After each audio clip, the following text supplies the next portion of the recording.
안녕하세요, 여러분. 오늘은 지난 시간 그리스 문명에 이어서 진정한 세계사의 시작이라고 할 수 있는 알렉산드로스 제국이 수립한 헬레니즘 시대에 대해서 한번 알아보도록 하겠습니다.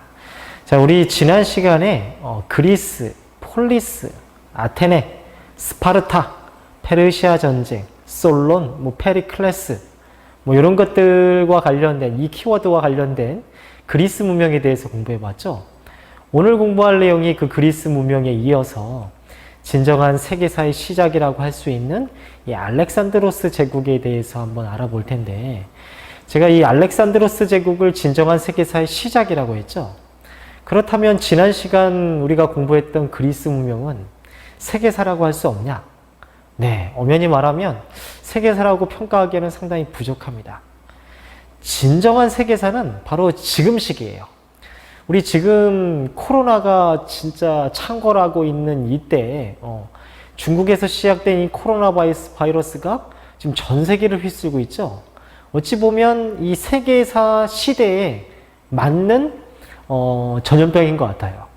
만약에 우리 지난 시간에 공부했던 그리스 아테네 폴리스가 발전하던 시기에 이 코로나와 관련된 이 전염병이 창궐을 했다면 현재 이 정도까지 전 세계를 휩쓸고 다니지 못했을 거예요. 현재 코로나 바이러스가 이렇게 전 세계에 창궐하는 이유는 전 세계 모든 국가가 정말 복잡하게 서로 교류하고 있는 그런 상황 때문에 전염병이 확산된 거죠.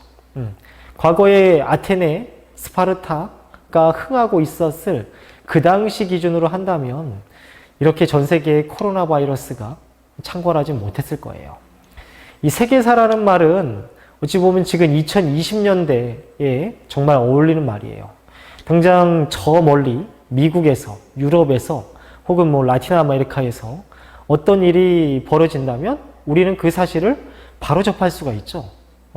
또 반대로 우리 동아시아에서 어떤 일이 벌어진다면 저 유럽이나 아메리카에서도 금방 알 수가 있고, 또 미국 경제가 흔들린다면 그 타격이 바로 아시아 전체로 확산이 되고, 또 그로 인해서 한국의 경제 상황도 변화되고, 진정 이 미국과 유럽의 일들이 우리와 전혀 상관없다고 할 수가 없는 시대죠. 아주 우리 경제 정치가 저 유럽과 아메리카와 또 우리 인근의 중국과 일본과 아주 복잡미묘하게 연결된 지금 이 시대가 진정한 세계사의 시대라고 할 수 있는데, 그 세계사의 시작이라고 할 수 있는 것이 바로 오늘 공부할 이 알렉산드로스 제국이 이룩한 헬레니즘 시대라고 할 수가 있습니다. 우리가 지난 시간에 공부했던 그리스 문명은 어디까지나 서양 문명의 시작을 알리는 것이었어요. 이 당시 서양인들이 생각하는 동양, 혹은 아시아, 이 아시아라는 용어도 한번 잠깐 이야기해 본다면, 그리스인들이 생각하는 아시아는 지금 현재 우리가 생각하는 아시아와는 좀 달랐어요. 현재 아시아라고 한다면 한중일을 포함하고 있는 동아시아, 또 베트남, 태국 이런 나라들이 있는 동남아시아, 그리고 우즈베키스탄, 타지키스탄, 이란, 이라크가 있는 중앙, 서아시아 이렇게 구분되어 있죠. 하지만 그리스 아테네 폴리스가 흥하고 있었을 당시에 그리스인들이 생각하는 아시아는 바로 어디였냐면 그리스 발칸반도의 동쪽 해안가 정도, 지금으로 따지면 시리아 혹은 이스라엘 이런 나라가 위치하고 있는 지역, 이 일대가 아시아였고, 좀 더 깊숙이 가보면 페르시아라는 나라, 이 페르시아라는 나라가 그리스인들이 생각하는 아시아 혹은 동방이었어요. 혹은 그리스인들은 이 지역을 오리엔트 지역이라고도 부르기도 했어요. 그러니까 그리스인들이 생각하는 아시아와 현재 우리가 생각하는 아시아는 엄연히 다른 거죠.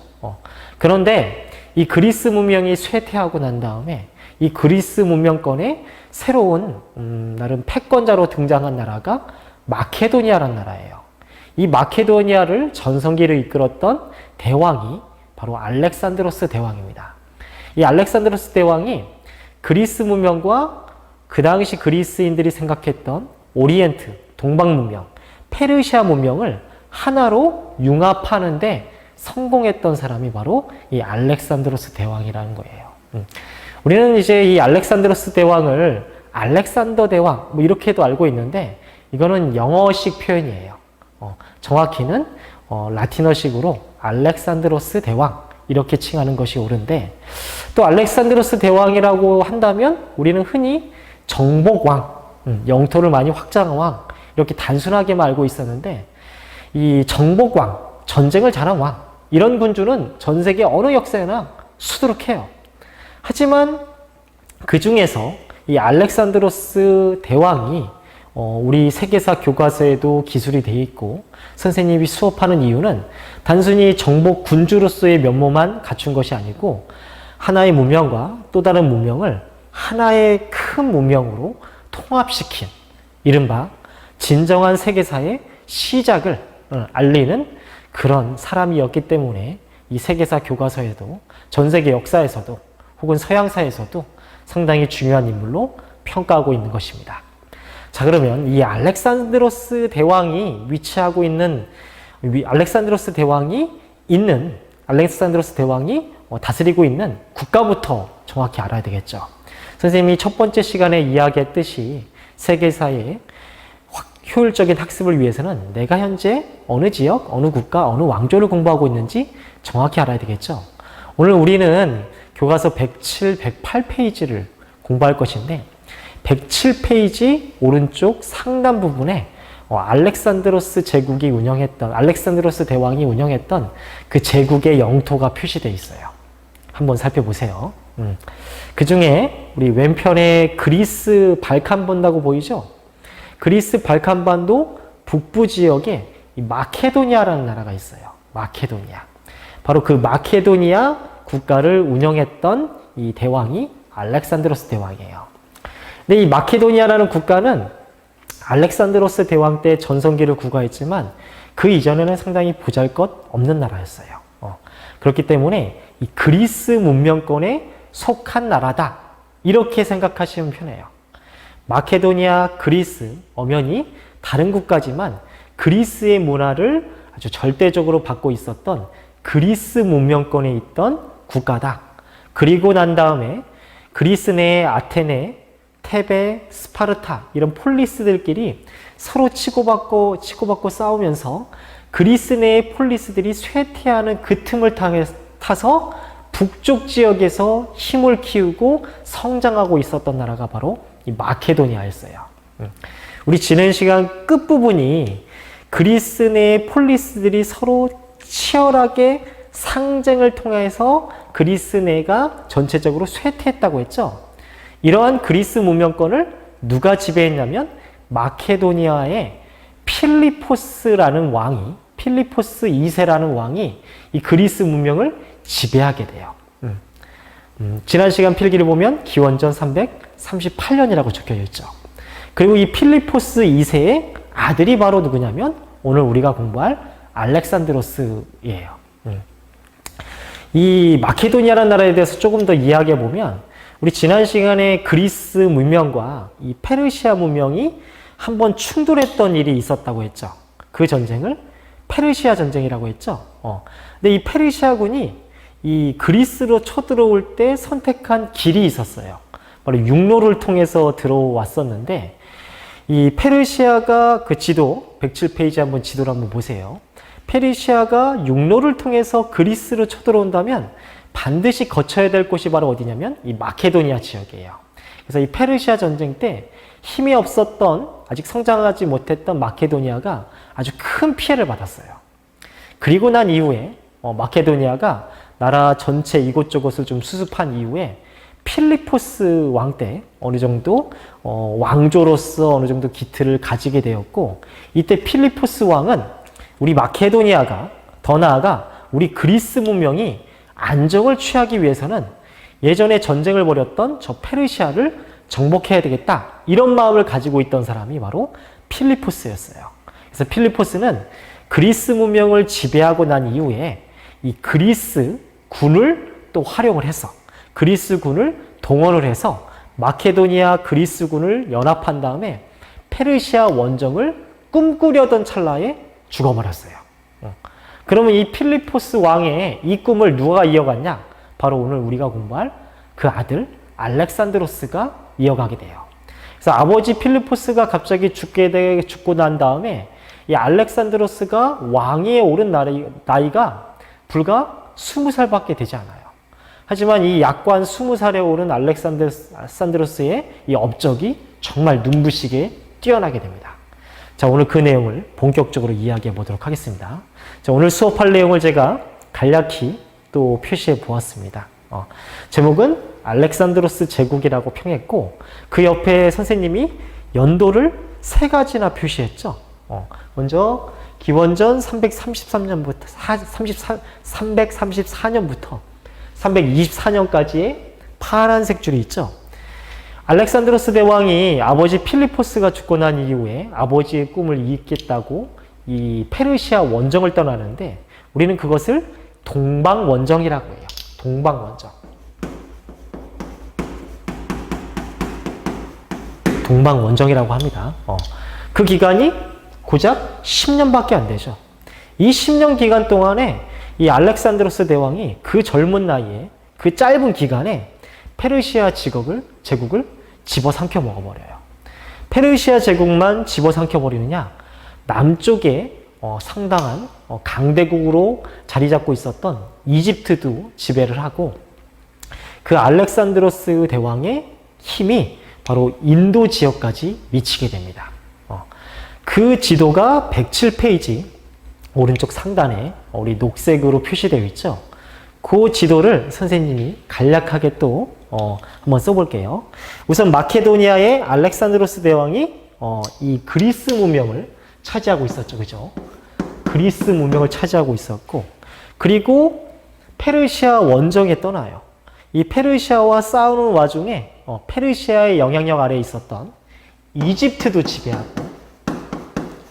지배하고, 그리고 이 페르시아 제국도 지배하게 됩니다. 페르시아 제국도 지배하게 돼요. 그리고 이 알렉산드로스 대왕의 이 영향력이 어디까지 미쳤냐면, 동쪽으로 쭉 가다 보면 선생님이 이렇게 V자로 표시한 이게 좀 무엇인지 궁금하죠? 인도 지방이에요. 인도라고 생각하시면 돼요. 인도에는 우리 첫 시간에 공부했을 때 세계 4대 문명 공부할 때 인도에 발전했던 그 문명을 인더스 문명이라고 하죠. 그 인더스 문명이 인더스 강의 이름을 따서 인더스 문명이라고 하는데, 그 인더스 강이 인도 서북부 지역에 이렇게 위치하고 있어요. 알렉산드로스 대왕이 이집트, 페르시아를 정복해서 어디까지 영향력을 미쳤냐면 바로 이 인더스강 영역까지. 인더스강까지 그 영향력을 미쳤다고 해요. 그럼 어떤 학생들은 그리 넓은 영토를 개척한 것은 아니네. 이거 중국 영토는 항상 그래 왔잖아. 이렇게 생각할 수도 있는데, 우리가 이 단순히 영토만으로 이 시간에 알렉산드로스의 업적을 생각하시면 안 돼요. 어디까지나 지금 서양 문명이라고 하는 것은 그리스 문명밖에 없었다가, 이 그리스 문명이 동양, 오리엔트, 동방이라고 하는 이 페르시아 문명을 다 집어삼키고 지금 하나의 거대 문명이 탄생하는 시기까지 이제 이르게 됩니다. 그래서 그 영역이 인도의 서북부 지역인 인더스강까지 이르게 됩니다. 자, 그러면 왜 인더스강까지 간 다음에 더 이상 정복 활동을 멈췄느냐? 이게 실제로 이제 정복 활동을 한다는 것은 전쟁을 한다는 건데, 알렉산드로스 대왕의 지휘하에 이 따라갔던 군인들도 좀 지칠 거 아니에요. 물론 이 334년부터 324년까지 10년간의 시기지만, 이 말이 10년이지 10년 동안 전쟁만 수행해온 사람이 있다고 쳐봐요. 이 얼마나 지치겠어요. 그리고 머나먼 이 그리스에서 머나먼 미지의 동방의 세계로 끊임없이 가다 보니까 내 가정, 내 고향이 그리울 수밖에 없죠. 또 인도 지역을 또 공격하기에는 또 다소 무리가 있는 게, 이때 좀 위도가 좀 바뀌어요.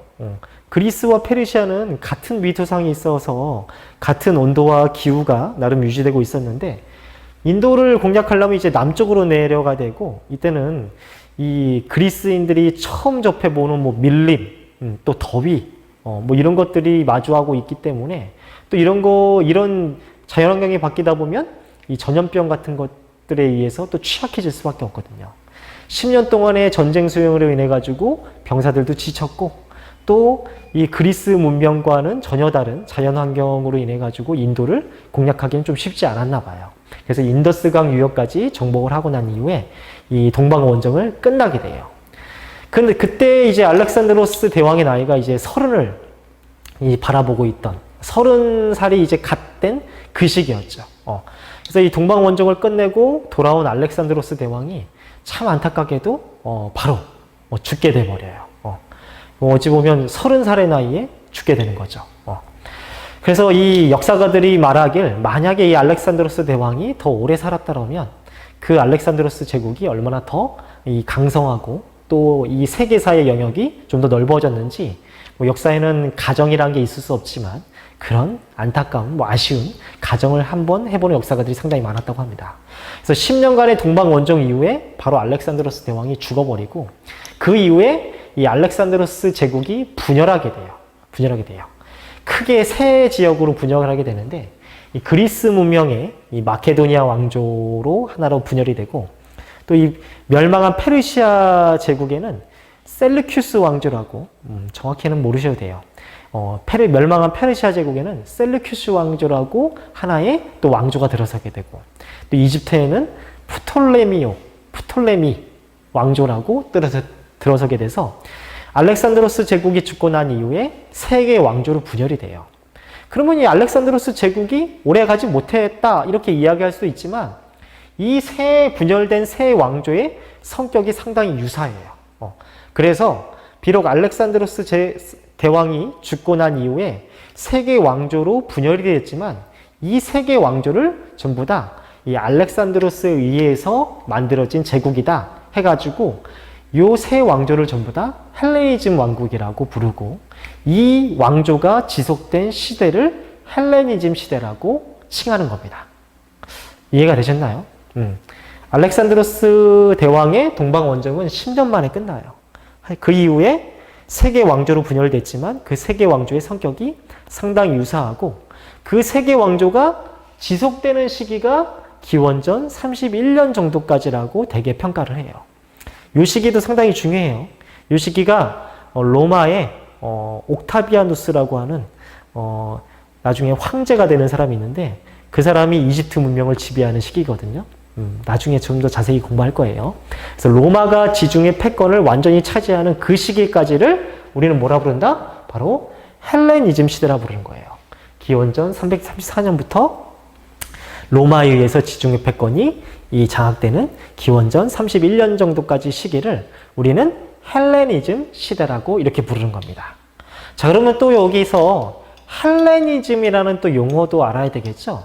이 헬레니즘이라는 용어는 무슨 뜻이냐면 헬레니즘이면 요거 센스 있는 친구들은 아마 금방 눈치채셨을 거예요. 우리 그리스인들은 스스로를 뭐라 부른다고 했죠? 그렇죠. 헬렌의 자손이란 뜻의 헬레네스라 불렀다고 했죠. 또 그들이 살고 있는 땅을 헬라스라고 불렀고, 그죠? 그래서 이 헬레니즘이라는 뜻은 그리스인의 정신, 그리스인의 것, 그리스와 같은, 뭐 이렇게 해석할 수 있다고 해요. 그래서 이 헬레니즘이라는 것이 대체 무엇이냐?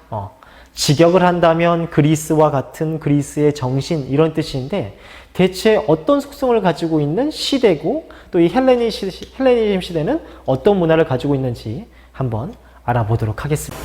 자, 헬레니즘 시대에 대해서 이제 알아볼 텐데 선생님이 서두에 이야기했듯이 알렉산드로스 대왕을 단순히 영토를 널리 개척한 정복군주로만 평가하시면 안 되고 하나의 문명과 다른 문명을 거대 문명으로 통합시킨 진정한 세계사의 시작을 알린 사람으로 평가를 하셔야 돼요. 그리스 문명과 이 당시 이제 페르시아 문명을 동방 혹은 오리엔트 문명이라고 하는데 이 그리스 문명과 오리엔트 문명이 진정 알렉산드로스 대왕에 의해서 하나의 거대 문명으로 탄생했다는 거죠. 그것을 바로 헬레니즘 시대라고 하는 거예요. 그래서 그 헬레니즘 시대, 알렉산드로스 제국에 의한 이 동방 원정을 단순한 동방 원정이 아니고 동서융합으로 표현하는 거예요. 그 당시 서양 그리스와 그 당시 동방 이 페르시아가 한데 어우러졌다는 거죠. 하지만 이제 어디까지나 이 서방, 알렉산드로스 마케도니아 왕조가 속한 그리스 문명이 동방 지역으로 그 문화가 이식이 되는 거겠죠. 그죠? 그래서 이 알렉산드로스 대왕은 이 페르시아 제국, 오리엔트 지역을 지배하는 과정에서 나름의 동방의 주요 도시 지역에다가 새로운 도시를 하나씩 건설하기 시작해요. 새로운 도시를. 그래서 그 새로운 도시에다가 그리스 문화를 잔뜩 이식하기 시작하는데, 그렇게 해서 만들어진 새로워진 도시들을 자신의 이름을 따서 도시 이름을 정했다고 해요. 그래서 그 새로운 도시를 알렉산드리아라고 해요. 알렉산드리아. 알렉산드로스 대왕이 페르시아 동방 오리엔트 지역을 지배하면서 새로운 도시들을 건설을 했는데, 그 도시에다가 그리스 문화를 잔뜩 이식을 하고 자신의 이름을 딴 알렉산드리아라고 하는 그리스식의 도시를 많이 만들었다는 거예요. 당연히 이제 헬레니즘 시대 때는 이 알렉산드리아라고 불리는 이 도시들이 상당히 많았다고 하는데, 결국에는 지금 알렉산드리아라고 불리는 도시가 이집트에 한 곳밖에 남아있지 않아요. 뭐 다 사라졌겠죠. 수많은 왕조가 바뀌는 과정에서. 특히 이 이집트에 있었던 이 알렉산드리아는 상당히 오랜 기간 그야말로 이 당시 서양인들이 생각하는 세계, 이 당시 서양인들이 생각하는 세계는 이 정도였거든요. 이 당시 서양인들이 생각하는 세계에서 가장 유명한 도시가 바로 이 이집트의 알렉산드리아라고 해요. 알렉산드리아. 특히 그 이집트 알렉산드리아에 무세이온이라고 하는 정말 수많은 분야의 학문 서적들이 보관되어 있던 곳이 이집트 알렉산드리아에 무세이온이라는 곳이 있어요. 이 무세이온을 어원으로 삼은 단어가 우리 박물관이라는 단어인 뮤지엄이 되는 거예요. 뭐 그런 곳이 있다고 해요. 근데 이 이집트 알렉산드리아에 존재하고 있었던 이 수많은 분야의 학문 서적을 보관하고 있었던 이 무세이온은 현재 남아있지는 않아요. 왜냐하면 나중에 유럽을 지배하게 되는 이 종교가 크리스트교인데, 이 크리스트교가 이교도의 것이라고 해가지고 전부 다 없애버려요. 이교도의 것이라고 해가지고. 어찌 보면 지금 크리스트교는 유럽을 대표하는, 서양을 대표하는 대표적인 종교라고 할 수 있지만, 그 당시 크리스트교가 정말 고대의 다양한 분야의 이 학문 서적들을 보관하고 있는 이집트 알렉산드리아의 그 무세이온을 파괴했던 그 행위는 어찌 보면 야만 행위라고 할 수가 있죠. 참 안타까운 거예요. 어쨌든 이 그리스식의 도시를 세워서 이 운영을 하게 되는데, 그 도시가 알렉산드리아라고 해요. 그래서 이것은 그리스식의 도시예요. 그래서 이 새롭게 정복한 이 동방 지역에서 또 이 알렉산드리아에서는 그리스 언어와 또 그리스 화폐를 공용 화폐로 사용함으로 인해 가지고 서양과 동양이 나름의 하나의 경제권, 뭐 하나의 언어권, 뭐 이렇게 묶이게 되는 거죠. 근데 어디까지나 이것은 그리스 문화가 일방적으로 오리엔트 지역으로 전파된 거잖아요. 그러면 이건 융합됐다고 할 수가 없죠. 이 알렉산드로스 대왕은 이 페르시아 제국을 멸망시키긴 했지만, 이 동양 지역, 오리엔트 지역을 지배하면서 곳곳에 있었던 그 피정복민들의 문화, 종교 이런 것들을 파괴하지 않았어요. 오히려 피정복민의 문화와 종교를 존중해 주었어요. 그렇기 때문에 알렉산드로스 그리스 문명이 이 오리엔트 지역을 일방적으로 점령했다고 할 수는 없는 거죠. 이 피정복민의 문화와 종교를 그대로 존중했기 때문에 이게 한데 어우러질 수 있었던 거죠. 그렇기 때문에 진정한 동서융합이라고 할 수 있다는 거예요. 또 이와 더불어서 적극적인 통혼을 장려했어요. 통혼이 서로 결혼한다는 거예요. 과거에는 이제 그리스인들끼리 결혼하고 페르시아인들끼리 결혼했는데, 이때 그리스인, 페르시아인 이거 상관없이 우리는 전부 다 세계 시민이다. 뭐 이런 인식을 가지고 서로 섞어서 결혼했다는 거예요. 섞어서. 이게 별거 아닌 걸 수도 있지만 이게 지금 현재 우리 입장에서 생각하면 그렇게 생각할 수 있어요. 지금은 어느 정도 사회인식이 많이 바뀌었지만 우리 과거 10년 전, 20년 전만 하더라도 한국인이 외국인과 결혼하는 것을 상당히 색안경을 끼고 바라보는 시선이 상당히 있어요. 또 그런 시선은 지금도 남아있죠. 그죠? 하물며 지금도 우리나라도 이런데 과거의 그리스인 페르시아는 엄연한 구별이 있었어요. 그런데 적극적인 서로 통혼을 장려했다는 거예요. 근데 이게 장려한다고 될까요? 안 되겠죠? 근데 알렉산드로스 대왕은 본인이 몸소 시범을 보였어요. 그래서 알렉산드로스 대왕은 페르시아 제국을 멸망시키고 난 이후에 그 페르시아 제국의 공주와 결혼을 했고 그 부하 장수들에게도 페르시아인들과 적극적으로 통혼을 장려하기도 했어요. 이렇게 통혼 정책으로 인해 가지고 정말 진정 오리엔트와 그리스가 한데로 어우러지는데 좀 도움이 됐겠죠. 또 하나 이 피정복 지역이었던 오리엔트 지역의 문화, 종교를 존중해주면서 그리스 문명권에서는 볼 수 없는 정치 체제를 도입하기 시작해요. 그것이 바로 뭐냐면 동방 지역에 전제 군주제. 동방 지역에 전제 군주제를 도입시킨 왕이 알렉산드로스 대왕이에요. 이게 무슨 말이냐면 그리스 문명은 물론 알렉산드로스 대왕 같은 마케도니아 왕조도 있었지만 그리스 문명의 핵심은 바로 이 폴리스들이에요. 이 폴리스들은 전부 다 조그마한 도시국가로서 분열되어 있었고 어떤 특정한 왕이 정점이 되어가지고 다스리는 국가가 아니었죠.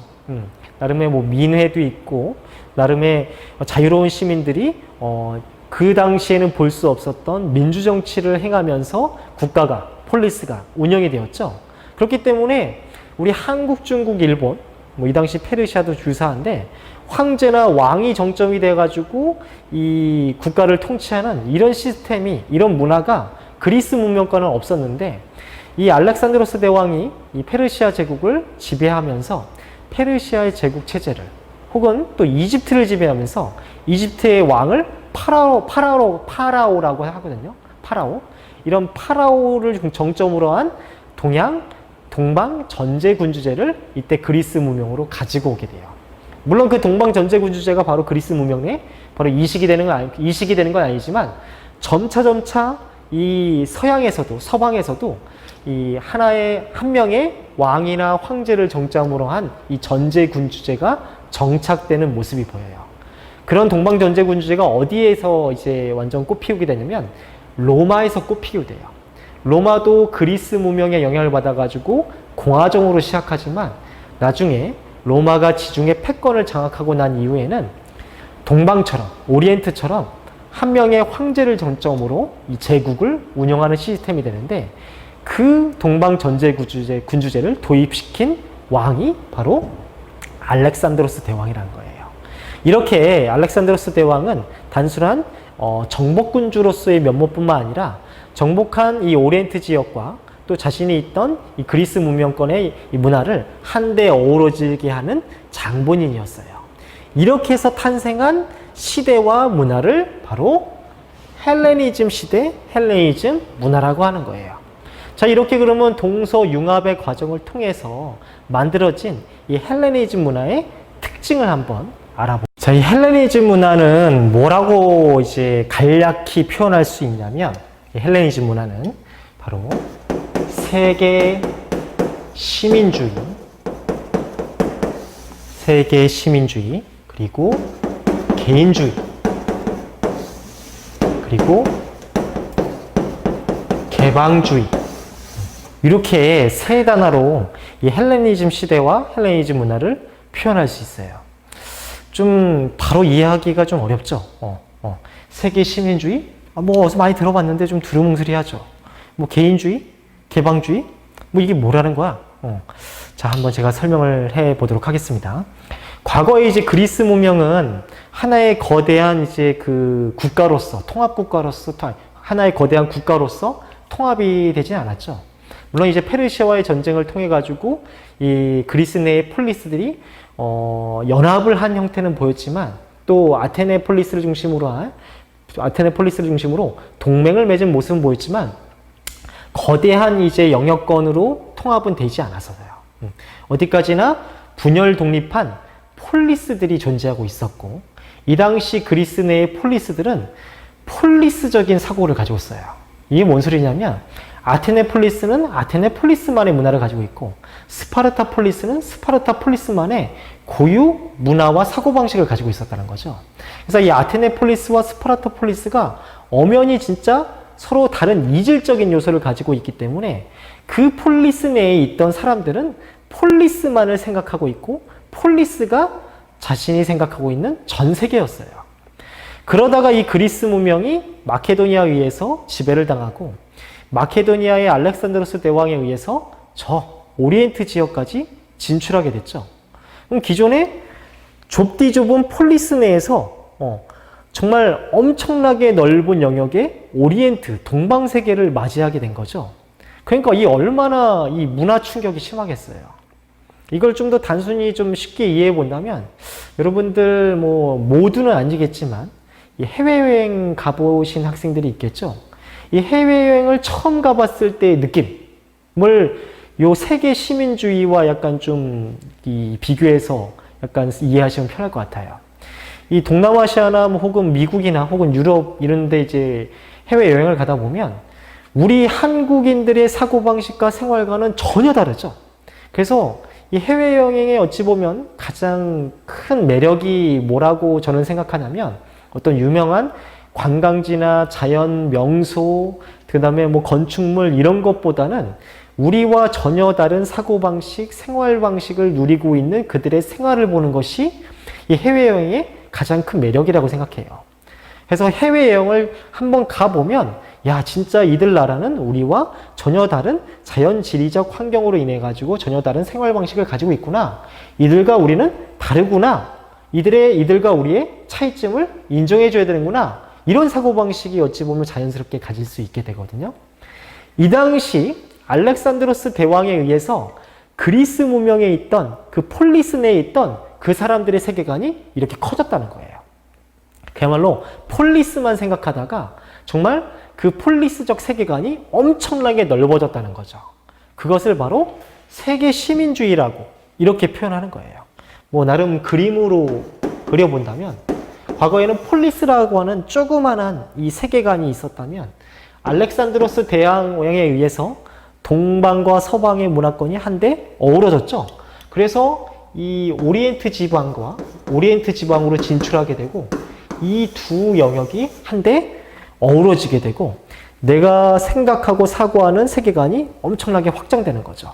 그래서 아테네 폴리스 내에 있던 사람들이 아테네 폴리스의 체제만이 옳아 이렇게 생각한 사고관이 이 알렉산드로스 대왕에 의해서 건설된 헬레니즘 제국 시절 때 이게 좀 더 넓어졌다는 거죠. 그래서 이 폴리스 중심의 사고방식에서 탈피했다는 거예요. 참 어렵죠, 그죠? 어쨌든 세계관이 확장되었다. 이렇게 생각하면 돼요. 이 세계 시민주의 밑에다가 세계관이 확장되는 결과를 가져왔다. 이렇게 생각하면 되고, 그 다음에 이제 이 개인주의는 무엇이냐면, 과거에는 이 폴리스 중심으로 생각했어요. 아까 방금 이야기했듯이, 아테네폴리스에 있는 사람들은 아테네폴리스만을 위해서, 아테네폴리스 체제가 옳다고 생각하고, 아테네폴리스 중심으로 생각했는데, 이 마케도니아의 알렉산드로스 대왕이 동방 원정을 떠난다고 해가지고 내가 거기 같이 따라가 본 거예요. 따라가서 정말 페르시아를 그동안 이제 귀로 듣고 책으로만 봤는데 우리와 전혀, 우리 아테네폴리스 그리스 문명과는 전혀 다른 이 세계관도 보고 아, 내가 정말 좁디 좁은 이 폴리스라는 우물에 갇혀 살았구나. 내 능력이 폴리스 내에서 좀 갇혀 있었구나. 그리고 알렉산드로스의 동방 원정을 따라다니면서 혹은 알렉산드리아라고 새로운 그리스식의 도시가 건설되고 그 지역에서 살면서 내 개인의 역량을 좀 펼칠 수 있고 또 그전에는 폴리스 중심으로 내 삶을 생각했는데 이제는 정말 나의 개인의 행복과 내 개인의 정체성을 찾기 위한 그런 인식들이 이 출현을 했다는 거죠. 참 어렵죠, 그죠? 어쨌든 이런 인식으로 인해서 생겨난 것이 바로 이 개인주의라고 할 수 있습니다. 그래서 이 개인주의는 뭐라고 얘기할 수 있냐면 폴리스 중심의 공동체 인식이 많이 약화되었다 이렇게 표현할 수 있어요. 약화되었다. 그리고 뭐 개방주의 같은 것은 뭐 세계 시민주의와 뭐 일맥상통하게 이해하시면 될 것 같아요. 좀 더 넓은 세계를 바라보고 또 피정복민의 문화 종교를 존중하는 이 알렉산드로스의 지배 체제에 따라 가지고 이 나와 다른 우리 그리스 폴리스와는 다른 저 동방 오리엔트 문화를 좀 적극적으로 수용하는 이 개방적 오픈마인드 뭐 이런 것들이 생겼다라고 이해하시면 좋을 것 같습니다. 또 이때 이 헬레니즘 시대 때는 이런 세계 시민주의, 개인주의, 개방주의 문화와 더불어서 이 수학, 철학, 과학 이런 것들이 상당히 이 꽃피었던 시절을 이 헬레니즘 시대라고 할 수 있어요. 그래서 우선 뭐 철학부터 이야기해 보면 이 철학 학파 중에 가장 유명한 학파가 이 당시 꽃피었던 가장 유명했던 철학 학파가 스토아 학파, 에피쿠로스 학파 이런 학파가 흥했다고 하고 이 두 학파는 뭐 개인의 행복 이걸 추구하는 방법에 있어서 조금 차이가 있다고 해요.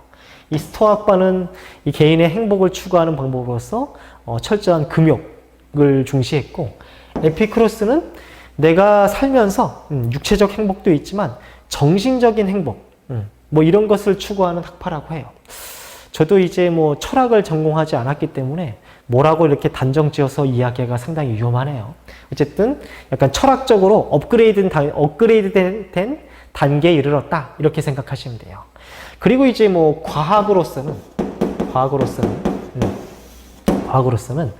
우리 유레카라는 단어와 상당히 연관이 깊은 아르키메데스라는 유명한 과학자 아르키메데스. 그리고 우리가 이제 그 유클리드라고 알고 있죠. 근데 원래 정확한 발음은 에우클레이데스.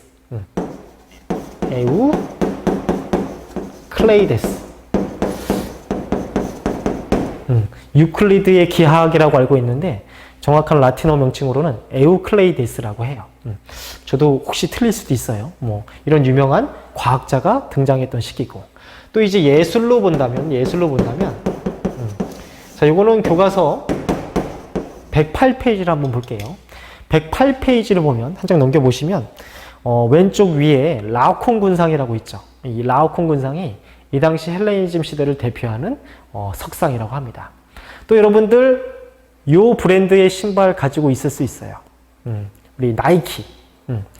나이키가 영어식 표현이고 라틴어식으로 표현한다면 니케라고 해요. 니케.